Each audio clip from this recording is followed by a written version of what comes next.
effectivement. Ça composerait la dernière partie de ce triptyque qui aura marqué effectivement une période importante de mon parcours humoristique.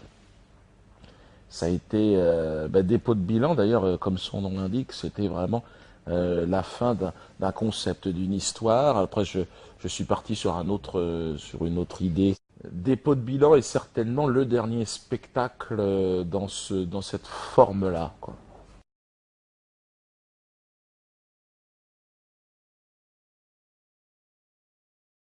C'est vrai que l'affiche en elle-même a beaucoup effrayé ma mère, Josiane, c'est son prénom.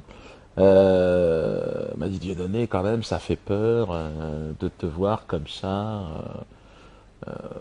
avec la date de naissance. Bon, là aujourd'hui, maintenant, ça fait 2 ans, parce qu'on est en 2008, au moment où se déroule, où on tourne ces images, donc elle est un peu soulagée.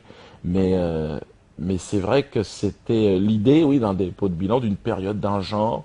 Et moi, dans mon parcours, c'était une période assez riche, au final, avec un genre de spectacle. Je pense que Dépôt de bilan, voilà, venait ponctuer cette période-là. Voilà, ensuite, je suis parti sur cette idée de best-of, et puis là, je prépare autre chose.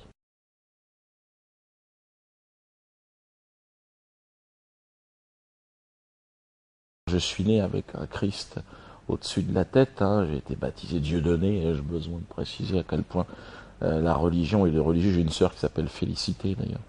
Et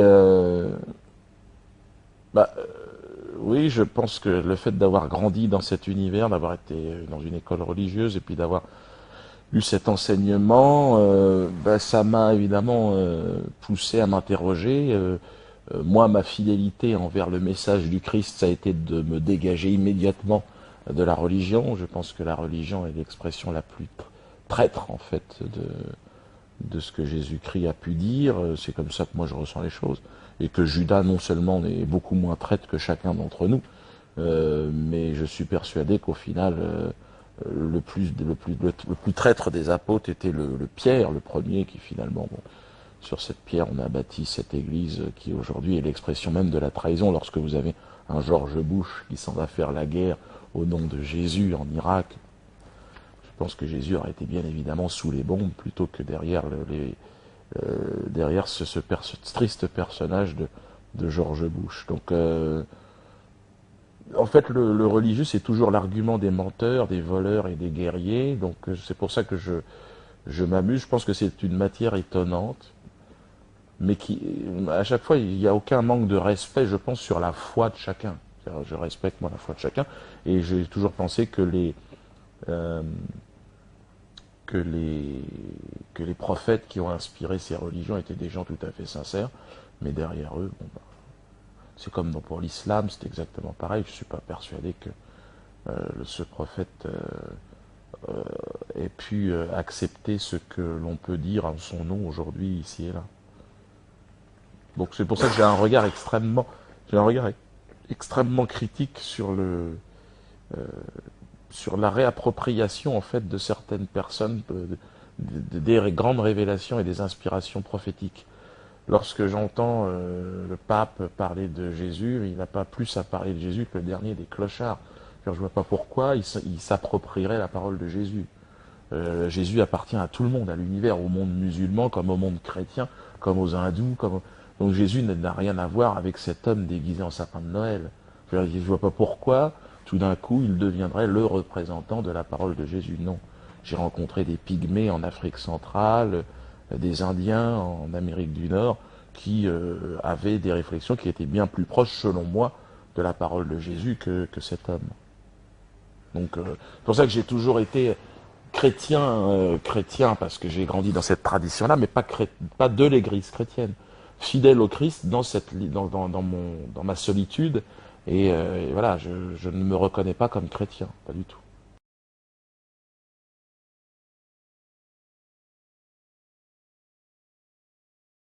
Lorsqu'on observe un petit peu tous ceux qui se revendiquent de ces paroles religieuses, de ces prophètes, en fait tous, parce que d'Abraham en passant par le Christ ou Mahomet, moi, mon sentiment, c'est qu'ils disaient tous la même chose. Et derrière, en fait, ils n'ont fait que servir enfin, ils ont été récupérés, leur discours a été récupéré par des groupes politiques qui se sont servis de leurs paroles pour protéger des intérêts économiques, conquérir des territoires, et faire la guerre en final. Parce que pour entraîner, pour nous entraîner, nous esclaves, on est tous esclaves de ce système de pensée. Et moi, je tente de me libérer comme un aigle marron, mais je suis encore esclave. Et quand je vois comment les gens réagissent aujourd'hui, je me dis, bon, bah, nous sommes tous esclaves et je pense on a envie de se libérer, mais au final, pour leur pouvoir d'achat, j'ai vu ça l'autre jour, les gens qui se mobilisaient pour leur pouvoir d'achat. J'ai trouvé ça assez hallucinant d'imaginer le côté illusoire de détenir un pouvoir par sa capacité d'acheter, de consommer, le pouvoir de consommer. Bon, c'en est un, mais le pouvoir de tout à ce moment-là, ça n'a pas vraiment de sens. Et on s'aperçoit que le dieu argent a remplacé aussi pas mal les dieux plus spirituels et mystiques, qui étaient bon, finalement qui nous poussaient à la guerre. Là maintenant, c'est à la consommation. Bon, moi ce que je maintenant, c'est la guerre pour la consommation. Moi, ce que je peux dire, c'est que bon, j'ai choisi cette voie de l'humour et du rire. Euh, mais c'est clair que j'ai vraiment le sentiment, sur mon parcours humoristique, d'avoir cherché à me libérer de ce qui m'apparaît être un cadre trop restrictif pour la libre pensée, celui qui nous est imposé par la télévision et les politiques. Aujourd'hui, ouais, les espaces de liberté sont rares. Il y a encore la scène, et quelques artistes de scène qui peuvent ouvrir ces fenêtres, ces espaces. Bon, pour le reste, l'ère Sarkozy est en train d'achever en fait toutes ces dernières poches et ces espaces de liberté. Je ne peux que le regretter et en même temps, moi, je, je suis plutôt content de faire partie de cette époque de gens qui ont connu quand même encore la possibilité de s'exprimer. Il y a eu des proches Coluche avant moi, mais aujourd'hui c'est terminé.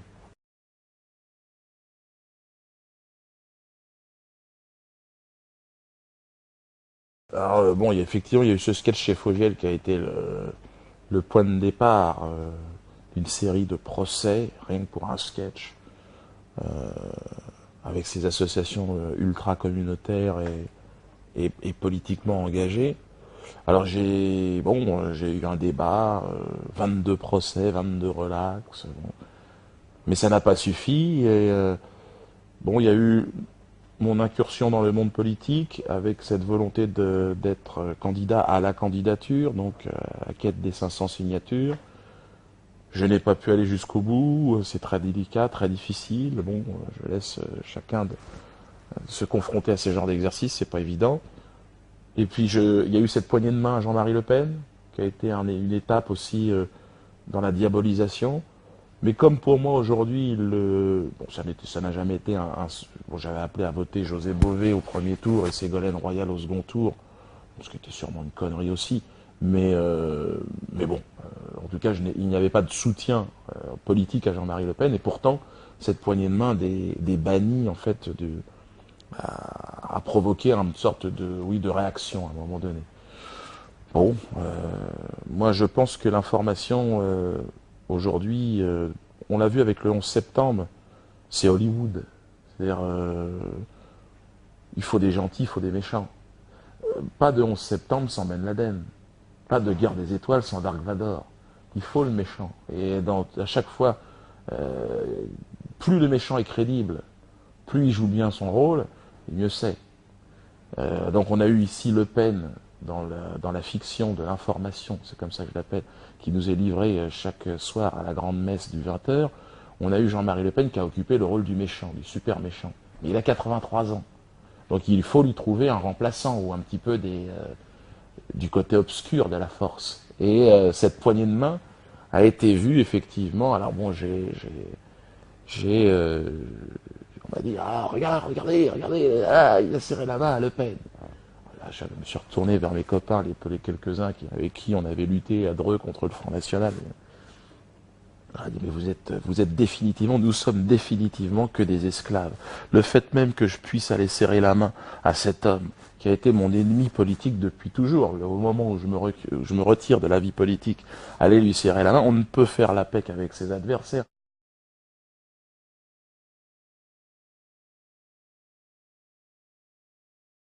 C'était la démarche que j'avais lorsque j'écoutais de la musique, les premiers groupes de rap. Euh, on- je pense que c'est intéressant d'aller voir euh, ce qui ne s'inscrit pas dans la logique de la pensée unique. Donc il est clair qu'aujourd'hui, dans les spectacles humoristiques, rire et en même temps s'encanailler, il n'y a pas tant de spectacles que ça. Les autres humoristes aujourd'hui sont prisonniers, enfin, moi je les connais tous quasiment, et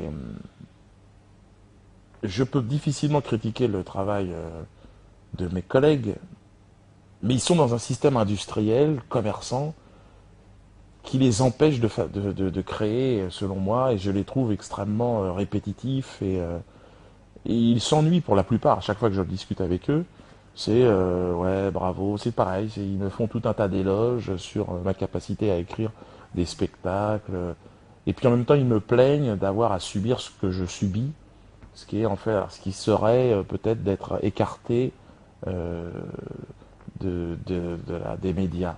Mais ça n'a jamais été mon travail, que les choses soient claires. Je faisais une ou deux émissions par an pour faire la promo de mon spectacle, mais autrement, ma vie, je l'ai toujours passée sur scène, au cinéma. Voilà, je vais partir au Québec faire des tournages. Bon, mais rien n'a changé dans ma vie en réalité. La télévision, je n'ai jamais été salarié de la télévision. Je n'ai jamais été payé par la télévision, moi. Moi, c'était toujours été des espaces de promotion pour mon spectacle. C'est là où je, donc c'est un autre métier. Et aujourd'hui, la plupart des humoristes sont aussi des salariés par le monde de la télévision. Ils sont payés par la télévision pour faire. Et ce qui fait aussi qu'il y a un taux d'usure qui est aussi impressionnant. Ah, j'avais l'autre jour Ellie qui m'appelait en me disant que il cherchait des idées pour les spectacles. Il voulait reprendre l'idée du sketch des racistes anonymes, c'est-à-dire un rassemblement de racistes anonymes, et pour en faire un sketch lui aussi. Alors bon, bah, je lui ai dit, écoute, tu peux adapter mon sketch si tu en as envie, bon, ou faisons-le ensemble, mais bon, il y a des difficultés pour pouvoir avouer de travailler avec moi encore aujourd'hui, mais c'est clair qu'il y a... moi, je pense qu'on ne peut pas travailler sans être un minimum en risque.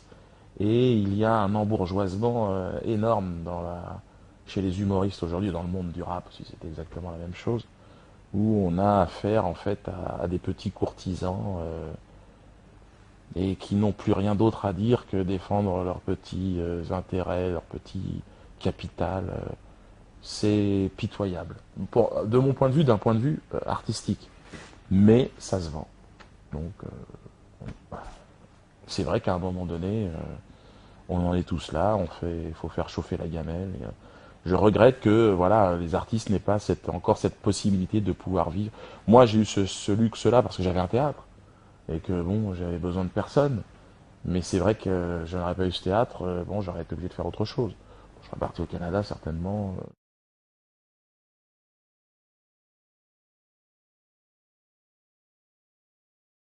Profondément, je n'ai pas du tout souffert. Et très sincèrement, le fait de ne plus faire de la télévision. Je dirais même que en fait, au fond, j'aimais pas tellement ça. Bon, j'y allais parce que c'est très efficace en termes de promotion et c'est moins onéreux que de faire de l'affichage. Donc c'est mieux, on communique plus largement et on dit voilà, je suis sur scène pour faire un spectacle. Mais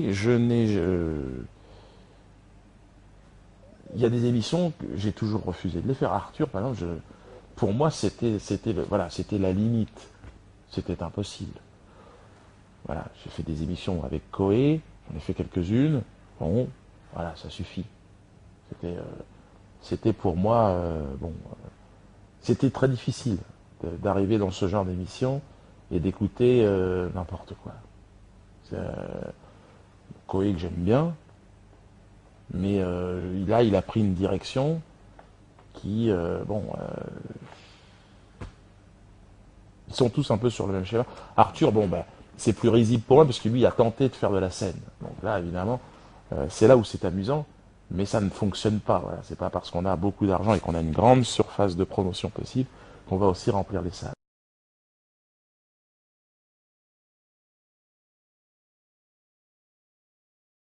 Alors sur mes soutiens, sur les soutiens que j'ai pu avoir autour de moi, non, il y en a. Je dirais qu'ils sont toujours restés, ils sont toujours là. J'ai énormément de soutien, mais ils ne peuvent plus même aborder le sujet. Voilà. Ils ne peuvent plus parce que bon, il y a des pressions qui sont énormes. Mais l'idée de travailler ensemble, je peux même pas les citer, mais voilà, des gens qui viennent, tiens, j'aimerais bien que tu fasses mon film, tiens, j'aimerais bien que tu fasses ça. Et puis arriver à un moment donné, dans la production, oui, mais là, en fait, tu vois, je dis, bah oui, je te l'avais dit, mais en même temps, c'est ce qui fait aussi une partie de ce que je suis et de mon univers, et je ne sais pas, parce que ce qui est intéressant dans la construction d'une œuvre personnelle, chacun a l'accompli, la mienne, je ne sais pas où ça va me mener, mais c'est comme ça que je fabrique et je crée dans le meilleur état d'esprit possible, je ne sais pas. Je ne sais pas si ça va... mais en tout cas, je sais que moi, je m'amuse, ça me fait rire, et je suis toujours intellectuellement dans une forme de recherche, voilà. Donc, il n'y a que comme ça que je peux travailler. Autrement, bon, en étant confortablement installé, pour moi, le confort découvre nos vices et l'adversité nos vertus. Et c'est dans l'adversité qu'on se découvre et qu'on cherche et qu'on est créatif. Dans le confort et dans la prospérité, ben, tous mes collègues que j'observe, je les trouve beaucoup moins intéressants.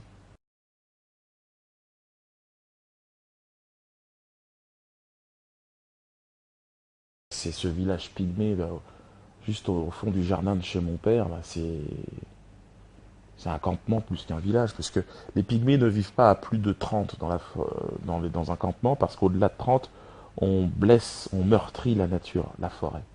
Donc c'est pour vous donner un petit peu pour te donner le degré de relation qu'ils entretiennent avec leur environnement. C'est-à-dire, imaginer qu'on blesse la nature parce qu'on est à plus de 30 au même endroit, bon, c'est une façon de vivre.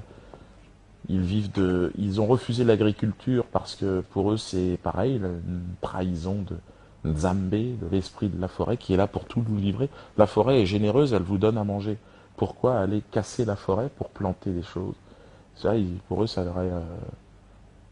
Et c'est vrai que j'ai rarement vu des personnes vivre en, en harmonie aussi parfaite avec leur environnement. Bon, pour ça, c'est vrai que j'ai découvert, depuis que mon père est à la retraite et va un peu plus souvent au village, ouais, je suis halluciné par cette façon de vivre quand j'entends parler de pacte de l'écologie, ici, bon, évidemment, je suis amusé, quoi. Mais en même temps, tout ce que l'on nous explique, tout ce que l'on nous apprend ici, tout ce que la pensée unique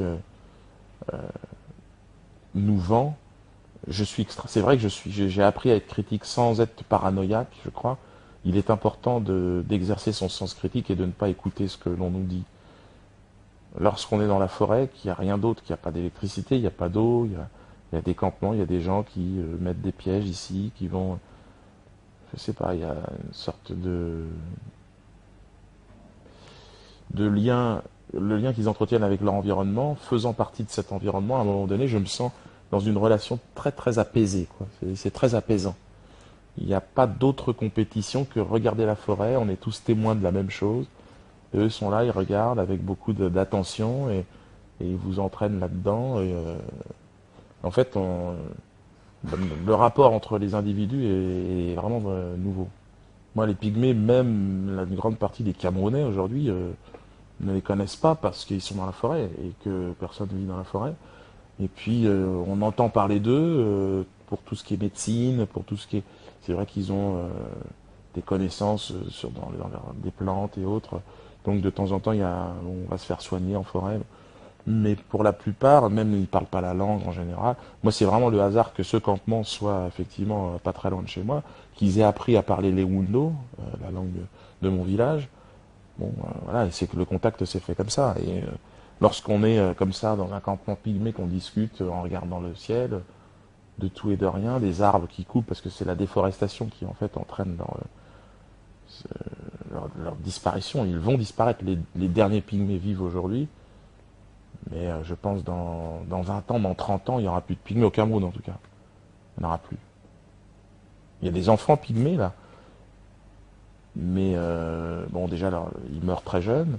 Et puis il y a des, très très peu, les tout petits ils meurent tous. Ils meurent parce qu'avant ils avaient des points d'eau dans la, dans la forêt. Et puis le fait d'aller chercher les arbres au plus profond de la forêt, parce que plus le problème de la déforestation, quand lorsqu'on arrive en Afrique, on dit ah ben non, il y a des arbres. Oui, enfin, les arbres maintenant, ça n'a plus rien à voir. C'est-à-dire que ce qui intéresse les forestiers, ce sont les vieux arbres, les gros arbres.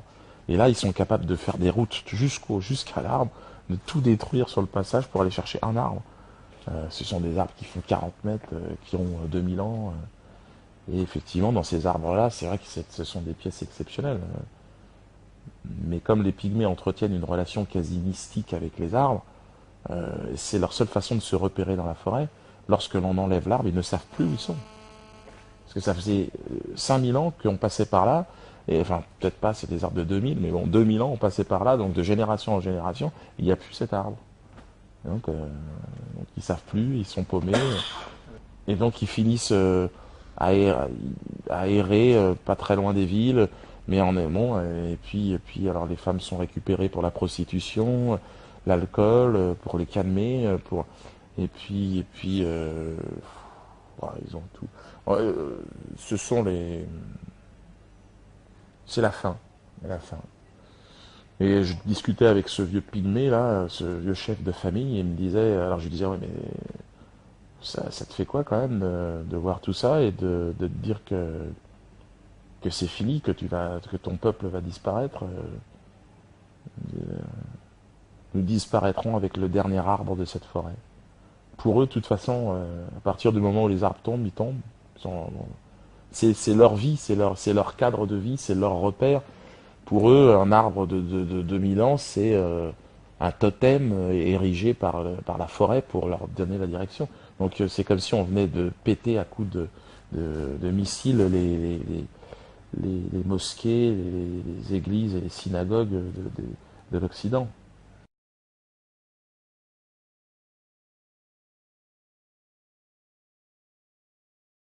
La filière bois est l'une des filières avec le pétrole la plus lucrative en Afrique centrale. Donc elle ne s'arrêtera qu'avec la coupe du dernier arbre. Il est impossible d'envisager, au Cameroun notamment, bon, la famille présidentielle est d'ailleurs très investie dans cette entreprise, dans cette industrie du bois, mais bon, les Bolloré, le super copain de Sarkozy, est le patron du fret maritime du bois dans cette région. Et Sarkozy a dit j'aimerais que des Bolloré, il y en ait 60 millions en France. Bon, là, les pygmées ont peu de temps devant eux.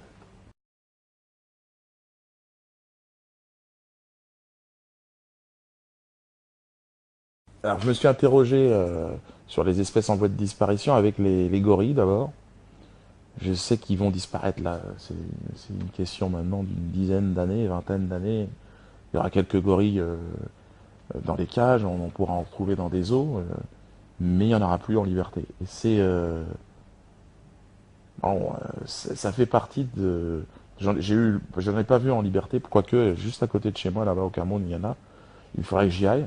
Mais bon, il y a quand même des. Il faut y aller, quoi. Faut bouger. Mais ça fait partie, voilà, des interrogations. Je me dis bon, voilà, on a quand même tout niqué sur cette planète et très rapidement. Et avec une sorte de férocité hallucinante. Et donc je me disais que ouais, si les animaux pouvaient s'exprimer, pouvaient parler simplement, pouvaient au moins arriver comme il existe des assistantes sociales ou aller à un bureau simplement dire bon est-ce que je sais pas qu'est-ce qu'on doit faire nous. Ah bah vous c'est fini madame. vous c'est terminé, vous avez rien fait, vous êtes resté dans la terre à manger des ficus, ça n'a aucun sens. Maintenant, c'est fini. Le bail va pas être renouvelé. Et c'est fou de voir que de la même façon, il y a des peuples qui disparaissent et que finalement, c'est ouais, l'agressivité qui fait qu'effectivement, on a pu s'imposer aussi par rapport aux autres espèces. La violence, c'est clair que là, aujourd'hui, lorsqu'on voit l'artillerie qu'on a développée, au départ, c'était un bout de bois pour taper. Là, aujourd'hui, il suffit de regarder, là, j'ai l'occasion de visiter des navires de guerre, là, c'est hallucinant. C'est... Fallait s'arrêter, quoi. C'est pas la peine d'aller jusque-là, quoi. Je veux dire, il n'y a plus une seule bestiole qui peut aujourd'hui nous... À part les micro-bestioles maintenant, c'est-à-dire ouais, les virus, les trucs, les bactéries.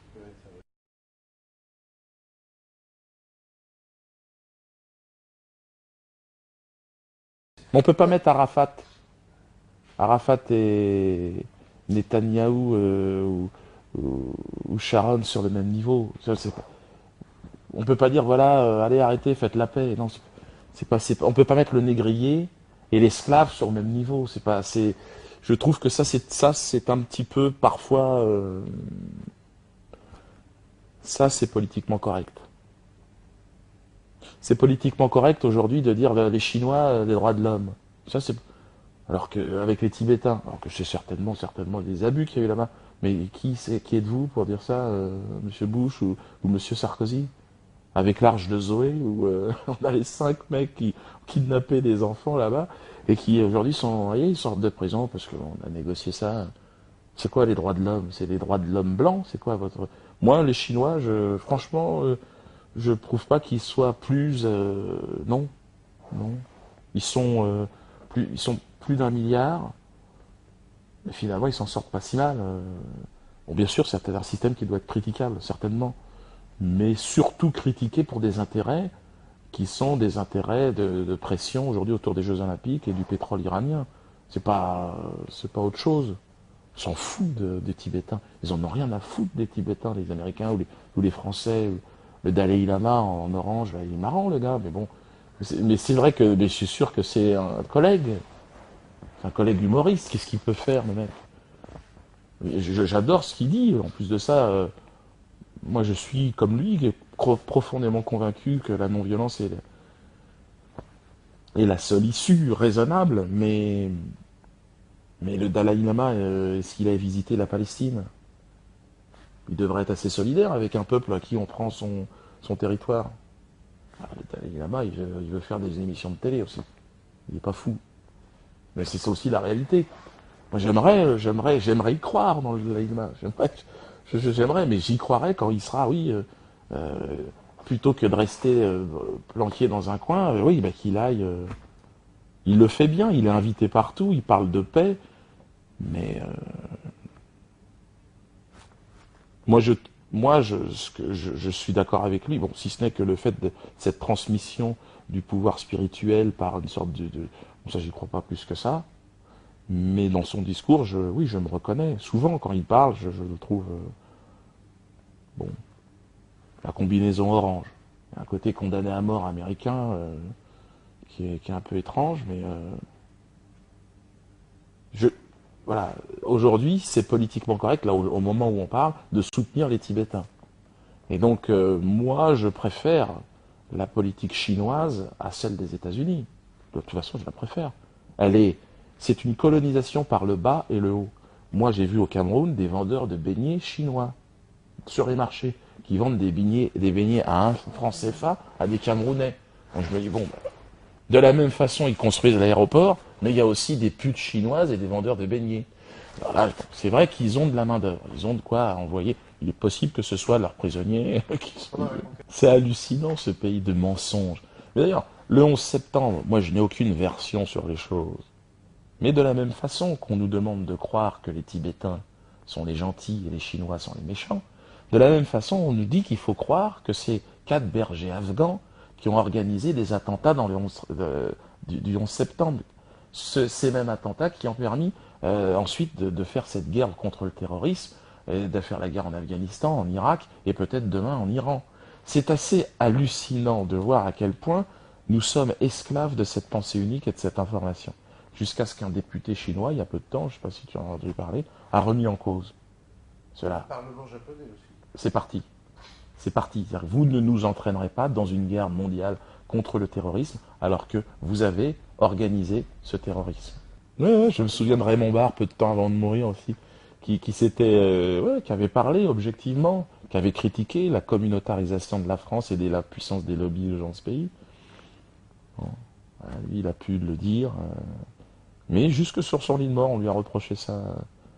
Et je pense que de toute façon, l'Empire n'a jamais été aussi beau, aussi flamboyant qu'à la veille de son chaos que nous observons. Ils sont en train de s'effondrer, et c'est tant mieux. Et bon, il y aura jusqu'au bout ceux qui vont servir, et puis ceux qui vont ouvrir la voie à la libération, quoi. Et je pense, moi, humblement, en tout cas, dans le cadre de l'humour, préparer l'opinion publique, ou des gens qui viennent me voir, à ce changement qui va s'opérer. Parce que, voilà, nous sommes des esclaves, nous suivons comme des moutons, mais réveillons-nous parce que laissons-les s'écraser comme des merdes. Ne nous écrasons pas avec eux.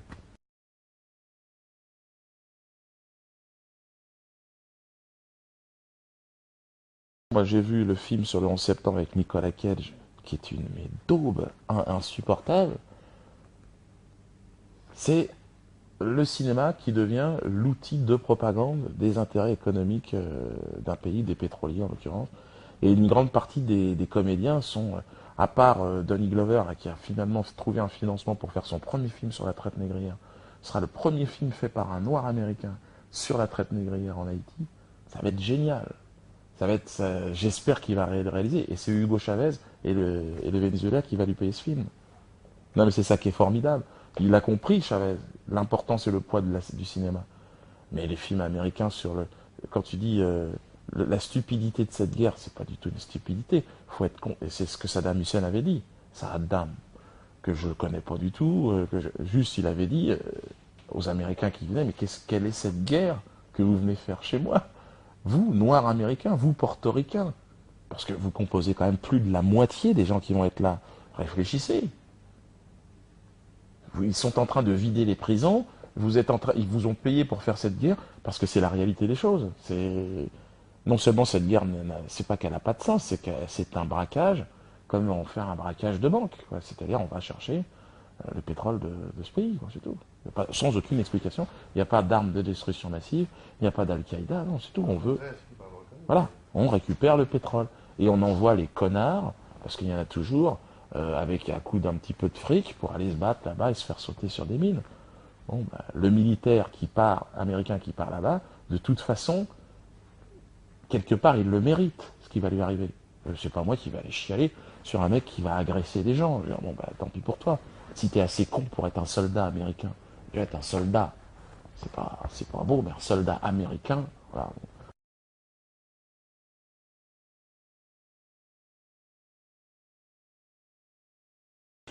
Pression, expression. Alors c'est vrai que ces derniers temps, j'ai été pas mal prolifique du fait qu'effectivement, il y a tout un tas de pressions qui se sont exercées autour de moi, que j'ai ressenti, et donc je suis passé à la phase de l'expression.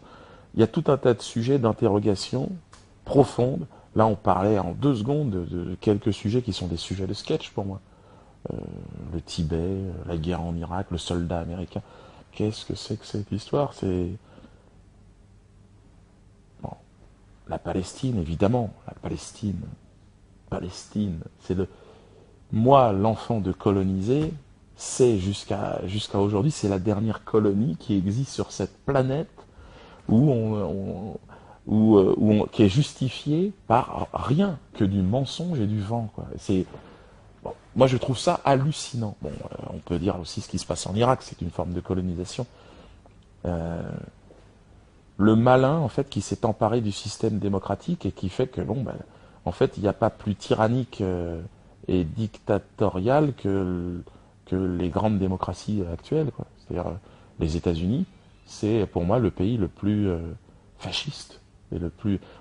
Quand ils ont tiré sur les Noirs, au moment de en Louisiane, là, quand il y a eu ces inondations, c'était bon, il y avait des familles et puis l'armée, un hélicoptère tirait sur des gens parce qu'ils allaient chercher à bouffer dans les supermarchés. C'est ça, c'est ça, c'est ça. Et c'est pas tous les Américains. Les Américains, dans leur grande partie, sont otages de ce lobby pétrolier là, sont otages de ces gens-là.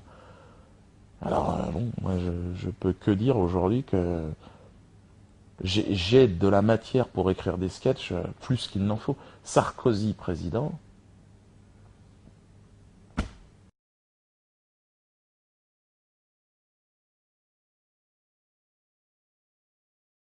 Moi je suis vraiment dessus et je parlais des Pygmées. Je pense que ça va être par leur, ils seront très présents dans ce spectacle.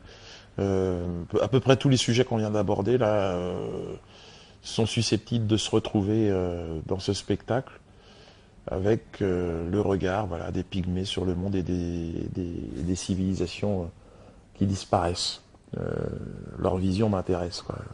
Des aborigènes aux esquimaux en passant par les pygmées. Ouais, je suis très très intéressé. Puis je vais au Canada régulièrement, donc il y aura aussi du québécois là-dedans. Il y aura, ça va être un spectacle où le Québec sera aussi présent. Forcément, puisque j'y suis souvent et que j'aime. Ils sont. C'est une culture vraiment ouais, que j'ai appris à connaître et que j'apprécie beaucoup aujourd'hui.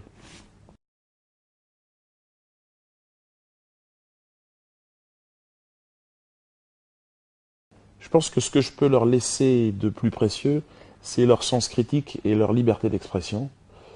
Et puis après, j'ai confiance. De toute façon, ils sont mon avenir et donc je ne peux que les soutenir. Je sais que mon dernier souffle viendra souffler leur voile. Je suis là, moi j'appartiens déjà à leur passé. Donc je les regarde et je me dis, bon, à chaque fois que je les vois, bon, que j'ai de la chance parce que bon, je m'entends bien avec eux. On a un échange qui est vraiment, vraiment, vraiment de plus en plus intéressant. Plus ils grandissent, en plus, même petits, c'est toujours, c'est passionnant. En fait, tout commence quand ils sont tout petits, mais on n'envisage pas, on n'envisage pas jusqu'où ça peut aller, quoi. C'est assez étonnant la relation qu'on entretient avec ses enfants. Et là, ma fille a 15 ans, et la plus grande, mais bon, bah, c'est d'autres discussions. À chaque moment, chaque étape, c'est passionnant, quoi. Donc non, je suis très confiant pour eux, moi, et j'essaierai de leur laisser ce qui m'apparaît être le plus important, quoi. De penser librement, d'être libre dans leur tête. Après, ils feront ce qu'ils ont envie de faire, de pas être esclave, et de pas partir faire la guerre. Voilà. Surtout, je leur apprendrai à déserter.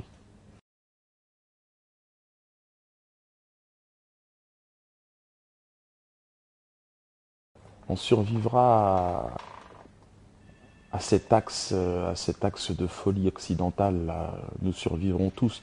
Nous, occidentaux, parce que c'est nous les premières victimes. Hein. On est dans des pays où le mal de vivre est très très important. Quoi.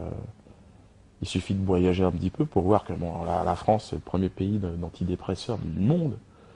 Il y a un mal-être. Quoi. Et Sarkozy et tout le... Je pense que c'est pas si mal finalement qu'on ait élu le plus mauvais des présidents jamais élus dans ce pays, parce que bon voilà, il va accélérer le processus au final. C'est tellement mauvais maintenant que bah on est bon, il nous reste de toute façon la possibilité de rigoler. Ça coûte rien, de rire. Et puis après, voilà, surtout le regarder s'éclater, s'exploser en vol. Par contre, ne pas être dans l'avion, quoi, ne pas être ou dans le train. C'est-à-dire parce que je ne vois pas où cela va nous amener, quoi, de toute façon. J'ai vu que Léotard aussi s'interrogeait, pourtant qu'il avait soutenu, tout un tas de gens qui l'ont soutenu. Je dis là non, là on ne sait plus trop ce qui va se passer. Ce qui est amusant en même temps, le fait de ne pas savoir où on va. Mais voilà, il ne faudrait pas qu'on nous entraîne, par exemple, on est en train de le sentir, vers une guerre en Iran. Et ça peut arriver très vite. Ça peut arriver très vite parce que la Chine et l'Iran, c'est un axe. Les Chinois ont besoin des Iraniens et du pétrole iranien, on l'a bien compris. Et tout le monde a besoin du pétrole iranien. Donc là, on est en train de nous préparer à une guerre contre l'Iran et peut-être la Chine même. Alors là, ça sera sans moi. Ou alors je serai du côté des Chinois. Ça sera plus simple. Excusez-moi. J'en ai rien à foutre de défendre les intérêts de Sarkozy. Rien à foutre. Ah non, non, là, faut pas qu'on fasse ça. Hein. Putain, je vais apprendre le chinois, moi.